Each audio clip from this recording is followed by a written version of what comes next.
രാമ രാമ ഹരേ ഹരേ ഹരേ കൃഷ്ണ കൃഷ്ണ കൃഷ്ണ ഹരേ ഹരേ ഹരേ രാമ രാമ രാമ ഹരേ ഹരേ ഹരേ കൃഷ്ണ കൃഷ്ണ കൃഷ്ണ ഹരേ ഹരേ ഹരേ രാമ രാമ രാമ ഹരേ ഹരേ ഹരേ കൃഷ്ണ കൃഷ്ണ കൃഷ്ണ ഹരേ ഹരേ ഹരേ രാമ രാമ രാമ ഹരേ ഹരേ കൃഷ്ണ ഹരേ മാതാജി. ഹരേ ഹരേ കൃഷ്ണ മാതാജി.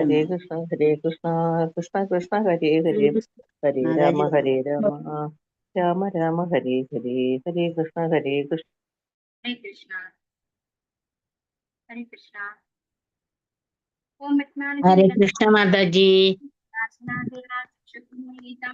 തസ്മൈ ശ്രീ ഗുരുവേ നമഃ. ശ്രീ ചൈതന്യമനോഭീഷ്ടം സ്ഥാപിതം യേന ഭൂതലേ സ്വയം രൂപകഥാമഹ്യം ദദാതി സ്വപദാന്തികം. വന്ദേഹം ശ്രീഗുരോ ശ്രീയുതപദകമലം ശ്രീഗുരുൻ വൈഷ്ണവാംശ ശ്രീരൂപം സാഗ്രജാതം സഹഗണ രഘുനാഥാന്വിതം തം സജീവം സാദ്വൈതം സാവധൂതം പരിജനസഹിതം കൃഷ്ണ ചൈതന്യദേവം ശ്രീരാധാകൃഷ്ണപാദാൻ സഹഗണ ലളിതാ ശ്രീ വിശാഖാന്വിതാംശ. നമോ വിഷ്ണുപാദായ കൃഷ്ണപൃഷ്ഠായ ഭൂതലേ ശ്രീമതേ ഭക്തിവേദാന്ത സ്വാമിനിധി നാമിനെ. നമസ്തേ സാരസ്വതി ദേവി ഗൗരവാണി പ്രചാരിണേ നിർവിശേഷ ശൂന്യവാദി പാശ്ചാത്യ ദേശകാരിണേ. പഞ്ചകൽപതരൂപസ്യ കൃപാസിന്ധുഭ്യവ ച പതിതാനാം പാവനേഭ്യോ വൈഷ്ണവേഭ്യോ നമോ നമഃ. ഹേ കൃഷ്ണ കരുണാ സിന്ധു ദീനബന്ധോ ജഗത്പതേ ഗോപേശ ഗോപികാ കാന്ത രാധാകാന്ത നമോസ്തുതേ. തപ്ത കാഞ്ചന ഗൗരാംഗി രാധേ വൃന്ദാവനേശ്വരി വൃഷഭാനുസുതേ ദേവി പ്രണമാമി ഹരിപ്രിയേ. जय श्री कृष्ण चैतन्य प्रभु नित्यानंदा श्री अद्वैत गदाधरा श्रीवासादि गौर भक्त वृंदा. हरे कृष्ण कृष्ण कृष्ण हरे हरे हरे राम राम राम हरे हरे.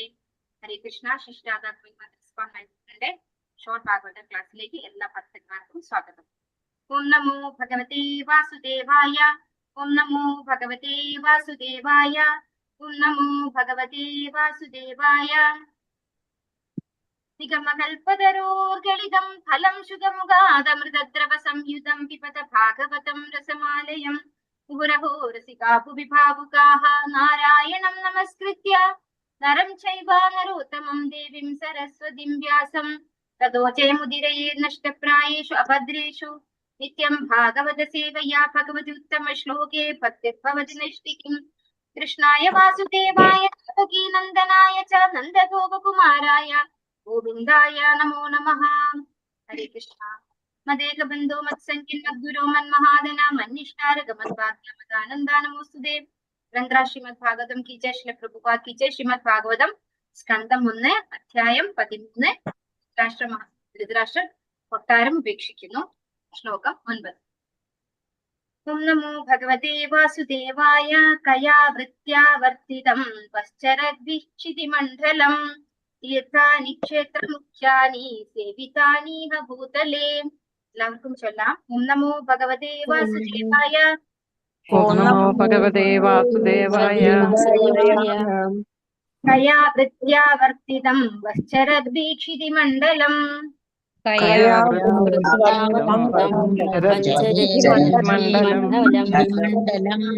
തീർത്ഥാനി ക്ഷേത്രമുഖ്യാനി സേവിതാനീഹ ഭൂതലേ. ക്ഷേത്രമുഖ്യാനി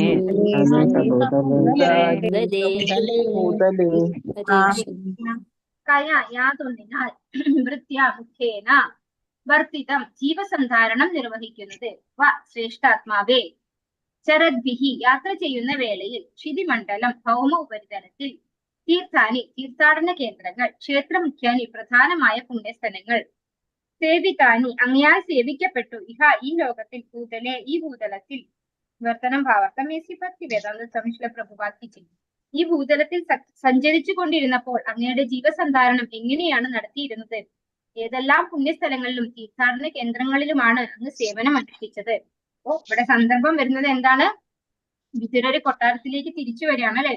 നേരത്തെ കുരുക്ഷേത്ര യുദ്ധത്തിന് മുൻപ് കൊട്ടാരം ഉപേക്ഷിച്ച് പോയതാണ് വിതുരര്. അദ്ദേഹം തിരിച്ചു വരികയാണ്. തിരിച്ചു വരുന്ന സമയത്ത് എങ്ങനെയാണ് സ്വീകരിച്ചു എന്ന് പറയുന്നത്?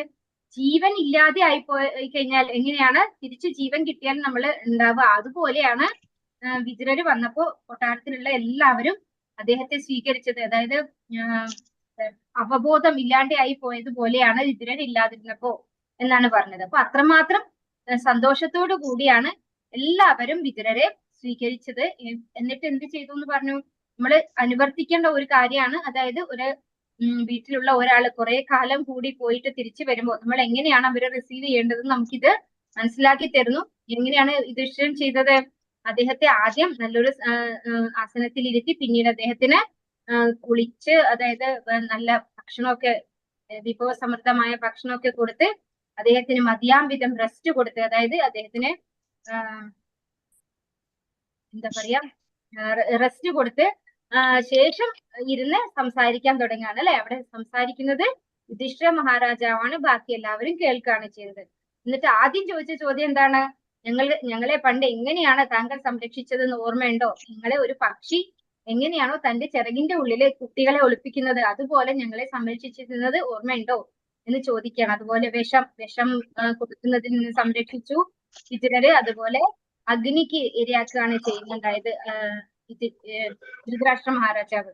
ആ സമയത്ത് വിതുരരാണ് ഇവരെ അരക്ക് മാളികയിൽ നിന്ന് സംരക്ഷിക്കുന്നത്. അതായത് കുന്തി മഹാറാണിയും 5 മക്കളെയും അവിടുന്ന് സംരക്ഷിക്കുന്നത്. അപ്പൊ അതൊക്കെ താങ്കൾക്ക് ഓർമ്മയുണ്ടോ എന്ന് ചോദിച്ചിട്ട് ഇവിടെ ഈ ഒരു ശ്ലോകത്തിൽ എന്താ ചോദിച്ചത്? ഈ ഭൂതലത്തിൽ സഞ്ചരിച്ചു കൊണ്ടിരുന്നപ്പോൾ അങ്ങയുടെ ജീവസന്ധാരണം എങ്ങനെയാണ് നടത്തിയിരുന്നത്? അങ്ങ് എങ്ങനെയാണ് സ്വന്തം ജീവൻ നിലനിർത്തിയിരുന്നത്? ഇത്രയും കാലം യാത്രയിലായിരുന്നു അല്ലെ. അപ്പോഴൊക്കെ എങ്ങനെയാണ് താങ്കൾ ജീവസന്ധാരണം നടത്തിയിരുന്നത്? ഏതെല്ലാം പുണ്യസ്ഥലങ്ങളിലും തീർത്ഥാടന കേന്ദ്രങ്ങളിലുമാണ് അങ്ങ് സേവനം അനുഷ്ഠിച്ചത്? അപ്പൊ ഏതൊക്കെ അമ്പലങ്ങളിൽ പോയി സേവനം ചെയ്തു? അതായത് ഭഗവാന്റെ ഭക്തന്മാര് വെറുതെ പോയി കണ്ട് തൊഴുതിട്ട് വരില്ല അല്ലെ. ഭക്തന്മാര് അവിടെ സേവനം ചെയ്യും. എവിടെയൊക്കെയാണ് സേവനം ചെയ്തത്? ഏതൊക്കെ അമ്പലങ്ങളിലാണ് പോയത്? എവിടെയൊക്കെയാണ് താങ്കൾ എന്തൊക്കെ സേവനങ്ങളാണ് നിർവഹിച്ചത് എന്നാണ് യുധിഷ്ഠിരൻ വിതുരരോട് ചോദിക്കുന്നത്. ഭാവാർത്ഥം എസി ഭക്തി വേദാന്ത സ്വാമിശ്രീ പ്രഭുപാദിക്ക് കേൾക്കുന്നുണ്ടല്ലോ അല്ലെ? നെറ്റ് ഇഷ്യൂ ഒന്നും ഇല്ലല്ലോ? കേൾക്കുന്നുണ്ടോ?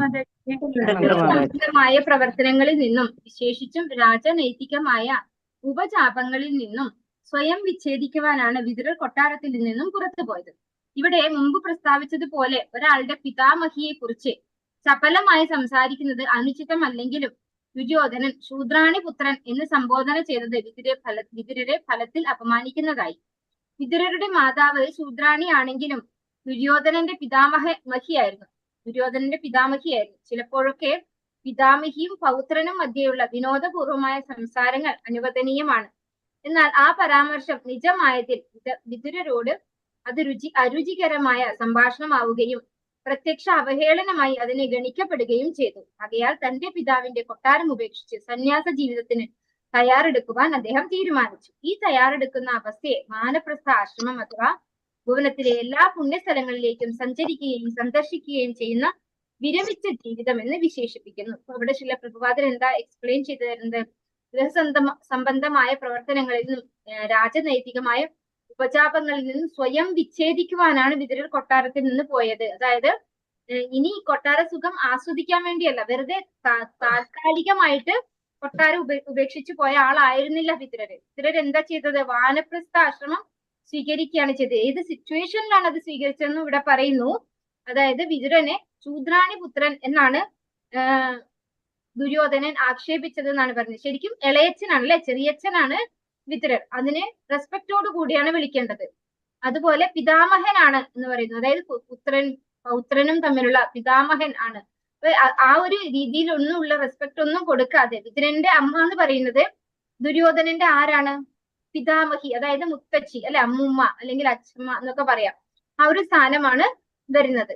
അപ്പൊ അതിന് പകരം ശൂദ്രാണി പുത്രൻ എന്നാണ് വിളിച്ചത്. അപ്പൊ ആ ഒരു അപമാനം ഇൻടോളറബിൾ ആയതുകൊണ്ട് തന്നെ ഈ കൊട്ടാരം ഉപേക്ഷിച്ച് വാനപ്രസ്ഥ ആശ്രമം സ്വീകരിച്ചുകൊണ്ടാണ് അദ്ദേഹം പോയിരുന്നത്.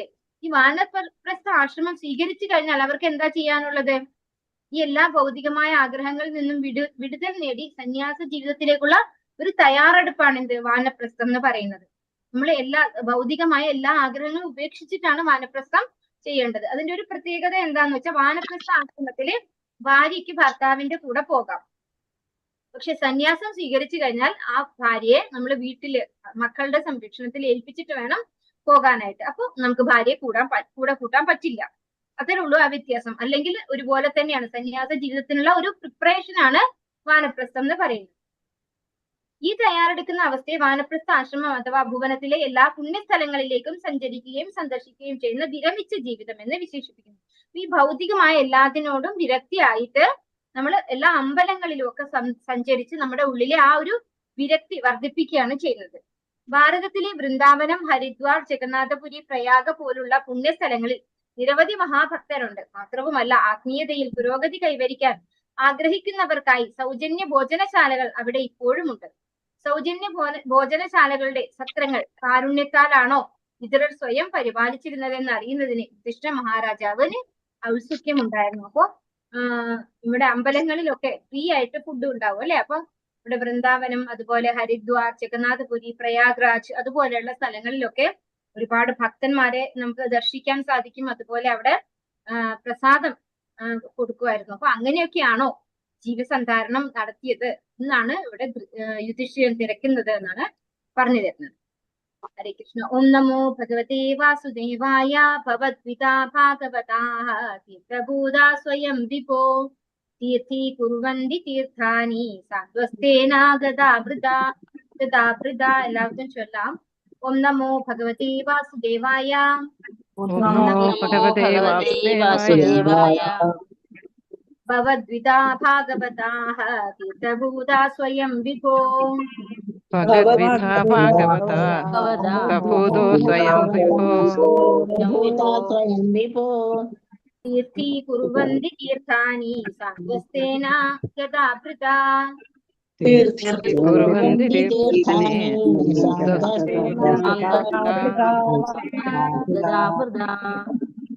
കൃഷ്ണ. ഭവത് അങ്ങ്, വിധാഹ പോലെ, ഭാഗവതാഹ ഭക്തർ, തീർത്ഥാടനത്തിനുള്ള പുണ്യസ്ഥലങ്ങൾ, ഭൂതാഹ പരിവർത്തനം വരുത്തുക, സ്വയം ഇപ്പോ അല്ലയോ ശക്തിശാലി, തീർത്ഥീകുർവന്തി തീർത്ഥസ്ഥലമാക്കി തീർക്കുന്നു, തീർത്ഥാനി പുണ്യസ്ഥലങ്ങൾ, സ്വ അന്തസ്ഥേന ഹൃദയത്തിൽ സ്ഥിതനായ ഗദാഭൃത പരമദിവ്യോത്തമ പുരുഷൻ. വിവർത്തനം ഭാവാർത്ഥം ഏസി ഭക്തിവേദാന്ത സ്വാമി ശ്രീല പ്രഭുപാദം ചെയ്യും. ഹേ വിഭോ, അങ്ങയുടെ പോലുള്ള ഭക്തന്മാർ നിശ്ചയമായും പുണ്യസ്ഥലങ്ങളുടെ മൂർത്തിഭാവമാണ്. പരമദിവ്യോത്തമ പുരുഷനെ സ്വന്തം അന്തരംഗത്തിൽ വഹിക്കുകയാൽ അങ്ങ് എല്ലാ സ്ഥലങ്ങളെയും തീർത്ഥസ്ഥലങ്ങളാക്കി രൂപാന്തരപ്പെടുത്തുന്നു. അപ്പോ ഇവിടെ എന്താ പറയുന്നത്? ഈ ഒരു ശ്ലോകത്തിൽ എന്താ പറയുന്നത്? ഭഗവാന്റെ ഭക്തന്മാരെ കുറിച്ചാണ് പറയുന്നത് അല്ലെ. യുധിഷ്ഠിരൻ പറയാണ്, അങ്ങേ പോലുള്ള ഭക്തന്മാർ നിശ്ചയമായും പുണ്യസ്ഥലങ്ങളുടെ മൂർത്തിഭാവമാണ്. അപ്പൊ ഈ ഭക്തന്മാരാണ് പുണ്യസ്ഥലങ്ങളാക്കി വെക്കുന്നത് അല്ലെ. പരമദിവ്യോത്തമ പുരുഷനെ സ്വന്തം അന്തരംഗത്തിൽ വഹിക്കുകയാണ്. അപ്പൊ ഭക്തന്മാരെ ഭഗവാൻ എന്താ പറഞ്ഞിരിക്കുന്നത് നാരദരോട്? ഞാൻ എന്റെ ഭക്തന്മാരുടെ ഹൃദയത്തിലാണ് വസിക്കുന്നത് അല്ലെ. ഞാൻ വൈകുണ്ഠത്തിലില്ല നാരദ, ഞാൻ എന്റെ ഭക്തന്മാരുടെ ഹൃദയത്തിലാണുള്ളത് എന്ന് നാരദരോട് ഭഗവാൻ തന്നെ പറഞ്ഞിട്ടുണ്ട്. അപ്പൊ ഭഗവാനെ ഹൃദയത്തിൽ വഹിക്കുകയാൽ അങ്ങ് എല്ലാ സ്ഥലങ്ങളെയും തീർത്ഥസ്ഥലങ്ങളാക്കി രൂപാന്തരപ്പെടുന്നു. അപ്പൊ ഭഗവാന്റെ ശുദ്ധ ഭക്തന്മാരുടെ ഒരു മഹത്വമാണത്. അതായത് ഭക്തന്മാരുടെ ഹൃദയത്തിൽ ആരുണ്ട്? ഭഗവാനുണ്ട്. ഭഗവാൻ എല്ലാവരുടെ ഹൃദയത്തിലും ഉണ്ട്. പക്ഷെ വിശേഷിച്ചും ഭക്തന്മാരുടെ ഹൃദയത്തിൽ ഭഗവാൻ കൂടുതലായിട്ട്, അതായത് ഭഗവാനെ ആ ഒരു ഭഗവാന്റെ എല്ലാ ഐശ്വര്യത്തോടും കൂടിയാണ് എവിടെയുള്ളത്? ഭക്തന്മാരുടെ ഹൃദയത്തിലുള്ളത്. അപ്പൊ അവര് ശരിക്കും പറഞ്ഞാൽ ഒരു അമ്പലം പോലെയാണ്. അവര് പോകുന്നോടും എല്ലാം എന്തായി മാറും? തീർത്ഥസ്ഥലമായി മാറും. അപ്പൊ അതാണ് ഇവിടെ യുധിഷ്ഠിരൻ വിതുരരോട് പറയുന്നത്. അങ്ങ് ഭഗവാനെ ഹൃദയത്തിൽ ഏറ്റിക്കൊണ്ട് നടക്കുന്നത് കൊണ്ട് ആ വിതുരർ എവിടെ പോകുന്നോ അവിടെ തീർത്ഥസ്ഥലമായി മാറും. അങ്ങനെയാണ് ഒരു ഭക്തന്റെ പ്രത്യേകത എന്നാണ് പറയുന്നത്. ഭാവാർത്ഥം ഏസി ഭക്തി വേദാന്ത സ്വാമി ശ്രീല പ്രഭുപാദിച്ച്. അന്തരീക്ഷത്തിനുള്ളിലാകെ വൈദ്യുതി ശക്തി വ്യാപിച്ചിരിക്കുന്നത് പോലെ എല്ലായിടത്തുമുള്ള തന്റെ വിഭിന്ന ശക്തികളാൽ പരമദിവ്യോത്തമ പുരുഷൻ സർവവ്യാപിയാകുന്നു. അതേപോലെ ഒരു വൈദ്യുത വിളക്കിന്റെ സഹായത്താൽ വൈദ്യുതിയുടെ സാന്നിധ്യം വെളിപ്പെടുന്നത് പോലെ വിതുരരെ പോലുള്ള കലർപ്പറ്റ ഭക്തരാൽ ഭഗവാന്റെ സർവവ്യാപിത്വം ഗ്രഹിക്കാനും വെളിപ്പെടുത്താനും കഴിയുന്നു. അപ്പൊ ഇവിടെ എന്താ പറയുന്നത്? ഭഗവാൻ എല്ലായിടത്തും സർവവ്യാപിയാണ് അല്ലെ. ഏതുപോലെ എന്ന് പറയുന്നു? വിദ്യുത് ശക്തി എല്ലാ അന്തരീക്ഷത്തിൽ ഒട്ടാകെ വ്യാപിച്ചിരിക്കുന്നത് പോലെയാണ് ഭഗവാൻ എല്ലായിടത്തും വ്യാപിച്ചിരിക്കുന്നത്. പക്ഷെ വൈദ്യുതി വിളക്കിന്റെ സഹായത്തോടു കൂടി ആ വൈദ്യുതിയുടെ സാന്നിധ്യം വെളിപ്പെടുത്തുന്നത് പോലെ ഈ വൈദ്യുതി ഇവിടെ ഉണ്ടെന്നുള്ളത് എങ്ങനെയാണ് അറിയാൻ പറ്റുക? ഒരു ബൾബ് കത്തിച്ചു വെക്കുമ്പോഴാണ് അല്ലെ. അതുപോലെയാണ് ഒരു ഭഗവാന്റെ ഭക്തൻ ഇരിക്കുമ്പോൾ ഭഗവാന്റെ ആ ഒരു സാന്നിധ്യം നമുക്കവിടെ ശരിക്കും മനസ്സിലാകുന്നത് എന്ന് പറയുന്നത്. ഇവരെ പോലുള്ള കലർപ്പറ്റ ഭക്തരാൽ ഭഗവാന്റെ സർവ്വവ്യാപിത്വം ഗ്രഹിക്കാനും വെളിപ്പെടുത്താനും കഴിയും. വിതുരരെ പോലുള്ള ഒരു ശുദ്ധഭക്തൻ എല്ലായിടത്തും ഭഗവത് സാന്നിധ്യം അനുഭവിച്ചറിയും. അദ്ദേഹം എല്ലാറ്റിനെയും ഭഗവത് ശക്തിക്കുള്ളിലും ഭഗവാനെ എല്ലാറ്റിലും ദർശിക്കുന്നു. അപ്പോ എല്ലാറ്റിലും ഭഗവാനെ ദർശിക്കുന്ന ആളാണ് ആര്? ഭഗവാന്റെ ഒരു ശുദ്ധഭക്തൻ. നമ്മള് ഭഗവത്ഗീതയിൽ എന്താ പറയുന്നത്? വിനയ സമ്പന്നേ ബ്രാഹ്മണേക വിഹസ്തിനി ശുനി ചൈവശപാദർശിന. അതായത് ഭഗവാന്റെ ഒരു ശുദ്ധഭക്തൻ ഒരു വിദ്യയും വിനയവും സമ്പത്തായിട്ടുള്ള ഒരു ബ്രാഹ്മണനെയും അതുപോലെ ഒരു ഗവി പറഞ്ഞു കഴിഞ്ഞാൽ ഒരു പശുവിനെ, ഹസ്തിനി ഒരു ആനയെ, അതുപോലെ ശുനി ഒരു നായയെ കണ്ടാല്, ശുനി സ്വപാക്കേച്ച പറഞ്ഞു കഴിഞ്ഞാല് ഒരു നായ്മാംസം ഭക്ഷിക്കുന്ന ചണ്ടാളന്. ഇങ്ങനെ ആരെ കണ്ടാലും ആരെ ദർശിക്കും അവരുടെ ഒക്കെ ഉള്ളിലിരിക്കുന്ന പരമാത്മാവായിട്ടുള്ള ഭഗവാനാണ്, എല്ലാ സൃഷ്ടിയും നടത്തുന്ന ഭഗവാനാണ് സർവ്വവ്യാപനമായിരിക്കുന്നത്, എല്ലാ ജീവാത്മാക്കളിലും ഭഗവാനുണ്ട് എന്ന് പറഞ്ഞുകൊണ്ട് ഭഗവാനെയാണ് എല്ലാത്തിനും ദർശിക്കുക. എന്തേ ഇപ്പോ വരുന്നേ? എക്കോ വരുന്നു മാതാജി.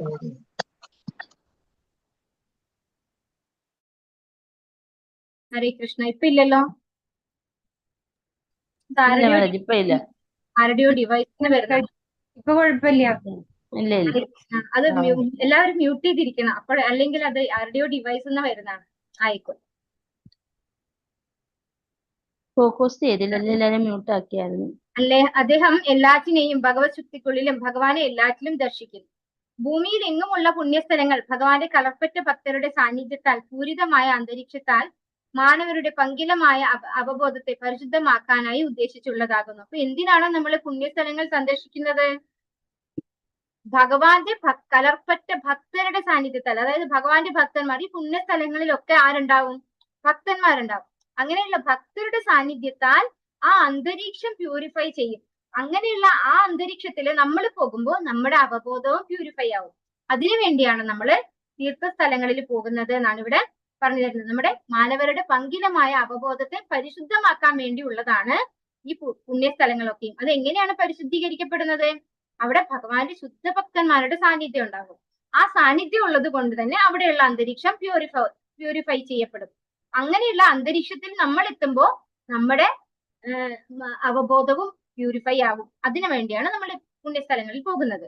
ഒരാൾ അത്തരം പുണ്യസ്ഥലങ്ങൾ സന്ദർശിക്കുകയാണെങ്കിൽ അവിടെ വസിക്കുന്ന ശുദ്ധഭക്തരെ തേടി സമീപിക്കേണ്ടതും അവരിൽ നിന്നും പാഠങ്ങൾ ഉൾക്കൊണ്ട് ആ നിർദ്ദേശങ്ങളെ പ്രായോഗിക ജീവിതത്തിൽ പ്രാവർത്തികമാക്കി അപ്രകാരം ക്രമേണ ഭഗവത് ധാമത്തിലേക്ക് മടങ്ങിച്ചെല്ലുക എന്ന ആത്യന്തിക മുക്തിക്കായി സ്വയം തയ്യാറെടുക്കുകയും ചെയ്യേണ്ടതാണ്. അപ്പോ വെറുതെ നമ്മൾ പോയി ഓരോ തീർത്ഥസ്ഥലങ്ങൾ അല്ലെങ്കിൽ അമ്പലങ്ങളൊക്കെ പോയി വെറുതെ ഭഗവാനെ കണ്ട് തൊഴുത് മടങ്ങല്ല വേണ്ടത്. നമ്മൾ എന്ത് ചെയ്യണം? അവിടെയുള്ള ഭക്തന്മാരെ ദർശിക്കണം എന്നാണ് പറയുന്നത്.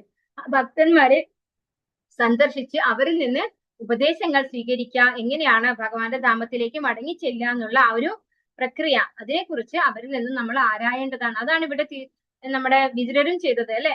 മൈത്രേയ മുനിയിൽ നിന്ന് അദ്ദേഹം ചോദ്യങ്ങൾ ചോദിച്ച് കാര്യം മനസ്സിലാക്കി ഭക്തിയിലേക്ക് വരികയാണ് ചെയ്തത്. അതുപോലെ നമ്മളും തീർത്ഥസ്ഥലങ്ങൾ പോകുന്നുണ്ടെങ്കിൽ നമ്മൾ ചെയ്യേണ്ടത് എന്താണ്? അവിടെയുള്ള ഭക്തന്മാരുമായിട്ട് നമുക്ക് സംവദിക്കാൻ സാധിക്കണം. ഭഗവാനെ കുറിച്ച് നമ്മൾ നമ്മുടെ കാര്യങ്ങൾ അവിടെ പറയല്ല വേണ്ടത്, അവരിൽ നിന്ന് കേൾക്കുകയാണ് വേണ്ടത് ഭഗവാനെ കുറിച്ച്. എന്നിട്ട് ഭഗവാനിലേക്ക് തിരിച്ചു പോകാനുള്ള ആ ഒരു മുക്തിക്ക് വേണ്ടി നമ്മൾ തയ്യാറെടുക്കണം എന്നാണ് പറയുന്നത്. ഗംഗയിലോ യമുനയിലോ പോയി സ്നാനം ചെയ്ത് അവിടെയുള്ള ക്ഷേത്രങ്ങൾ സന്ദർശിക്കുക മാത്രമല്ല പുണ്യസ്ഥലങ്ങളിൽ തീർത്ഥാടനത്തിന് പോകുക എന്നതുകൊണ്ട് അർത്ഥമാക്കുന്നത്. ഭഗവത് സേവനമല്ലാതെ ജീവിതത്തിൽ മറ്റു യാതൊരു ആഗ്രഹവുമില്ലാത്ത വിതുരരുടെ പ്രതിനിധികളെ ഒരുവൻ കണ്ടെത്തുകയും വേണം. ഫലോദിഷ്ട കർമ്മത്തിന്റെയോ മാനസിക ഊഹാപോഹത്തിന്റെയോ ലാഞ്ച ഒട്ടുമില്ലാത്ത അവരുടെ കലർപ്പറ്റ സേവനം നിമിത്തം പരമദിവ്യോത്തമ പുരുഷൻ സദാ അത്തരം ശുദ്ധ ഭക്തന്മാരോടൊപ്പം ഉണ്ട്. വിശേഷിച്ചും ശ്രവണ കീർത്തന പ്രക്രിയയിലൂടെ അവർ യഥാർത്ഥ ഭഗവത് സേവനത്തിൽ ഏർപ്പെട്ടിരിക്കുന്നു. ശുദ്ധഭക്തർ പ്രാമാണികന്മാരിൽ നിന്നും ശ്രവിച്ച് ഭഗവത് മഹാത്മ്യങ്ങൾ ജപിക്കുകയും ആലപിക്കുകയും രചിക്കുകയും ചെയ്യുന്നു.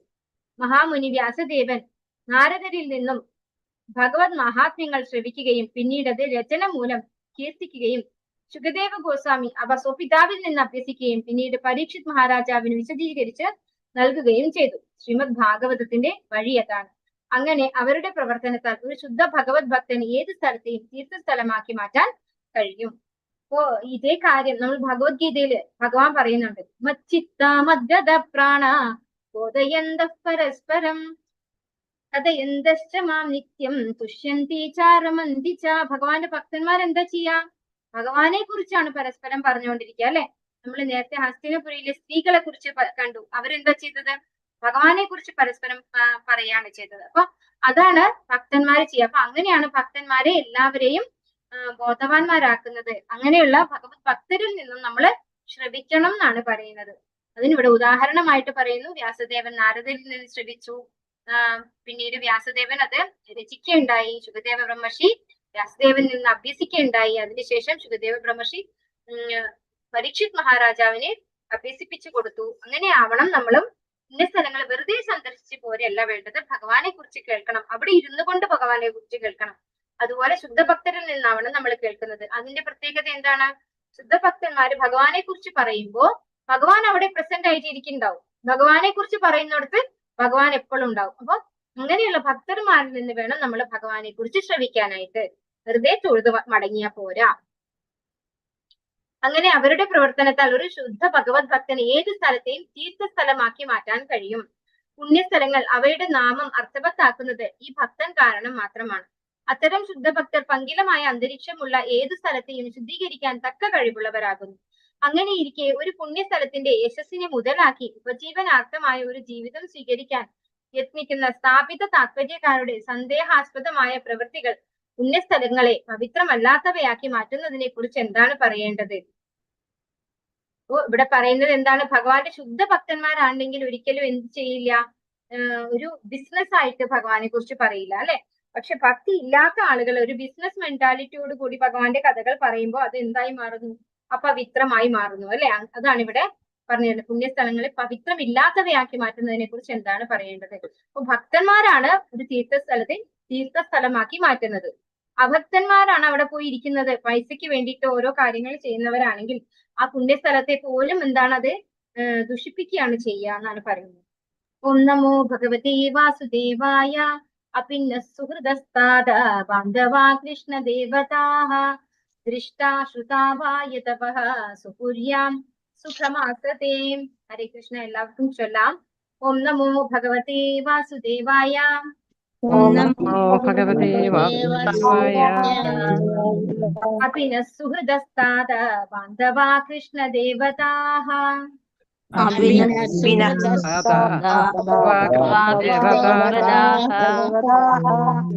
ദൃഷ്ടാ ശ്രുതാ വായ തപഃ സുപുര്യാം സുഖമാസതേ.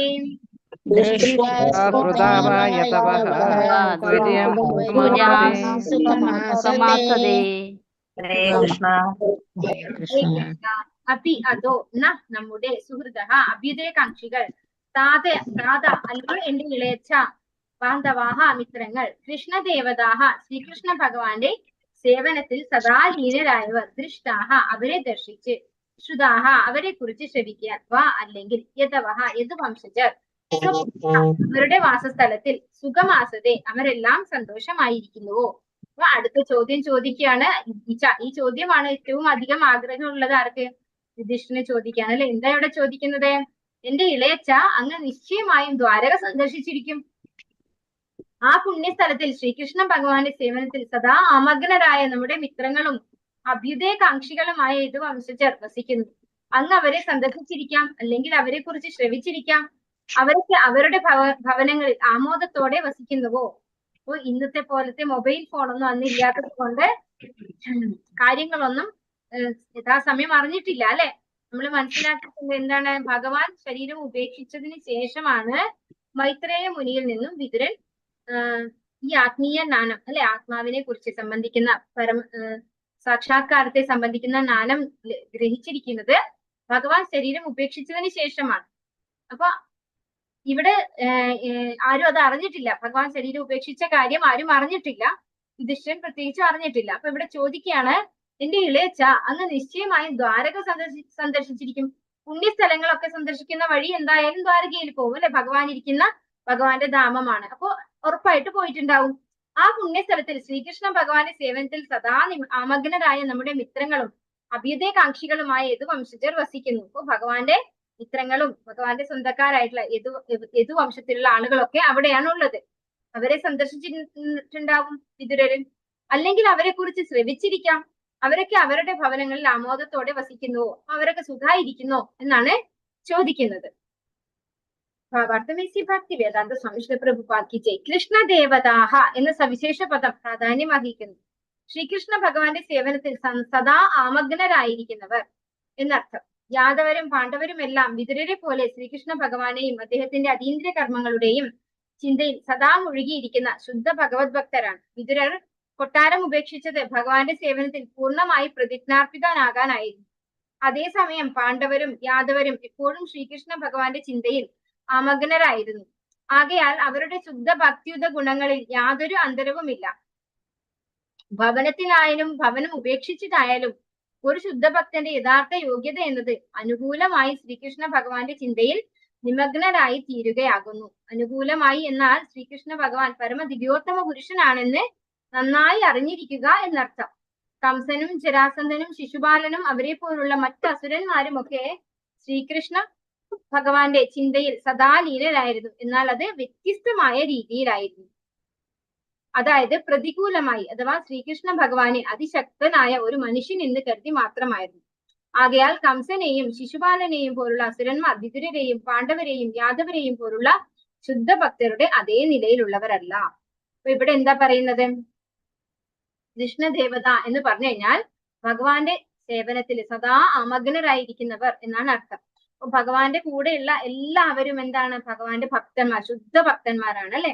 അതുപോലെ ഇവിടെ വിതുരൻ നമ്മൾ നേരത്തെയുള്ള ക്ലാസ്സിൽ പറഞ്ഞു. വിതുരൻ ശരിക്കും ആരാണ്? യമരാജനാണ് അല്ലെ. യമരാജൻ എന്ന് പറഞ്ഞു കഴിഞ്ഞാല് 12 മഹാജനങ്ങളിലെ ഒരാളാണ്. അപ്പൊ അങ്ങനെയുള്ള ഭഗവാന്റെ ശുദ്ധ ഭക്തനാണ് ആര്? വിതുരൻ. ശരിക്കും ബൈ ഡിഫോൾട്ട് ആയിട്ട് വിതുരൻ ഭഗവാന്റെ ശുദ്ധ ഭക്തനാണ്. അപ്പൊ അതുകൊണ്ട് തന്നെ അദ്ദേഹം കൊട്ടാരം ഉപേക്ഷിച്ച് പോയത് ഭക്തിയിൽ തന്നെ, ഭക്തി മാർഗത്തിൽ ചരിക്കാൻ വേണ്ടിയാണ്. ഇനി ഇവിടെ കൊട്ടാരത്തിൽ ഇരിക്കുന്ന യുധിഷ്ഠിരനോ?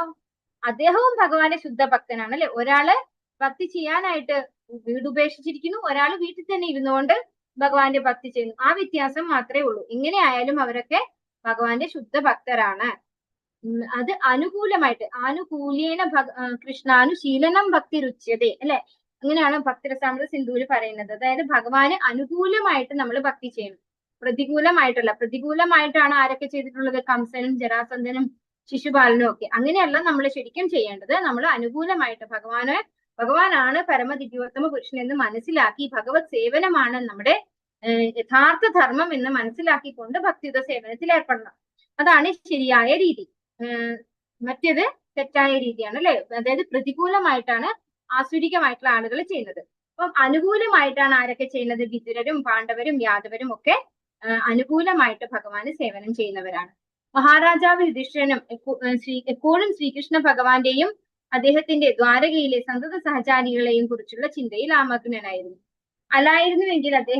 അല്ലായിരുന്നുവെങ്കിൽ ആദ്യം തന്നെ അവരെ കുറിച്ച് അദ്ദേഹം വിതുരരോട് അന്വേഷിക്കുമായിരുന്നില്ല.